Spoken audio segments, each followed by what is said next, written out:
Hello everyone, আমরা এখন তৈরি করব হচ্ছে নারকেলের নাড়ু। এখানে কিন্তু একটা নারকেল করে নেওয়া আছে। একটা নারকেলের জন্য 1 পোয়া চিনি দিতে হবে। চলুন শুরু করা যাক। ফার্স্টে নারকেলটা দিয়ে দিলাম। এখানে একটা নারকেলের জন্য 3টা এলাচ গুঁড়া করা আছে। একটা নারকেলের নাড়ুর জন্য চিনি এখানে নিয়েছি। এখানে 1 পোয়ার মতো হবে চিনি, দিয়ে দিলাম।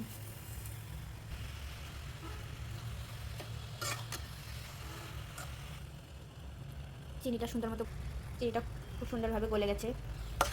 এই মতো অবস্থায় চুলার আঁচ অল্প রাখতে হবে, অল্প রেখে আস্তে আস্তে করে ভাজতে হবে।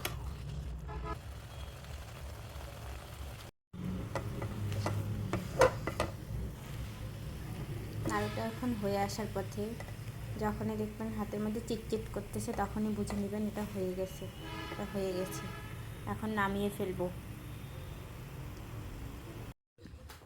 তো নারিকেলের নাড়ু রেডি, খাওয়ার জন্য একদম পারফেক্ট।